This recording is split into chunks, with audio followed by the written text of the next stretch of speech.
يلقى مبلغ كبير طايح في الشارع وهو اصلا راتبه 1500 ريال. يا هلا وسهلا، وقبل كل شيء نصلي ونسلم على نبينا شفيعنا وحبيبنا عليه افضل الصلوات واتم التسليم.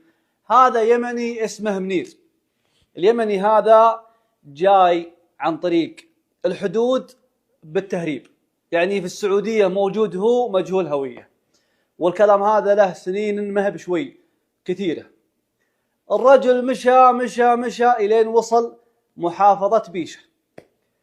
الرجل ما جابته الخطوة إلى السعودية وبالطريقة هذه إلا من الفقر والجوع والعدم، ويبغى يشتغل بالحلال عشان يوفر لنفسه وأهله في اليمن اللقمة الحلال الطيبة. الرجال توظف في مطعم في بيشة براتب 1500 ريال، ورجل ما شاء الله ممتاز. صاحب المطعم مبسوط منه، لكن عنده إشكالية إنه مجهول هوية.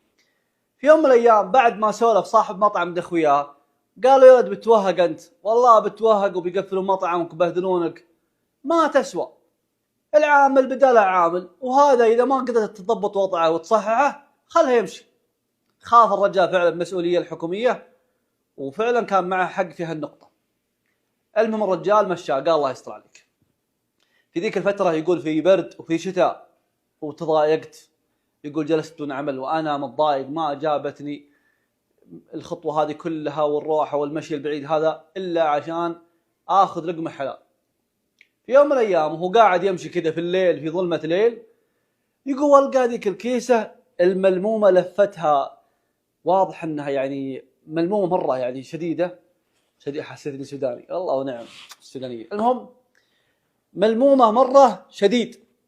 يقول وافتح لا أمات 5 يمكن فيها مبلغ 1000 ريال و2000 ريال مئات، وعدها لو 25,000 ريال. يقول في ذاك الوقت تسوى لها 100,000. يقول أنا في حاجة المبلغ هذا، يقول يعيشني سنوات ويغير حياتي وحياة العائلة هناك. يقول بيضبط أمور كثيرة، بيغنيني فترة طويلة. يقول لكن فكرت أنا ليش جيت من اليمن؟ أبغى الحلال. طيب هذا حرام، ما راح يدوم لي، بالعكس يمكن مرضي، يمكن هلاكي، يمكن حياتي كلها تتكركب عشان هالمبلغ اللي ما هو بحلال. ما الله حله لي، واكيد الراعيه محتاجه، ما لمه بالطريقه ذي الا محتاجه. يقول نسيت ان ما معي هويه وبطاقات هويه واني مجهول هويه. يقول روح الشرطه. يقول يوم دخلت الشرطه السلام عليكم. وعليكم السلام، كيف الحال؟ قالوا وش عندك؟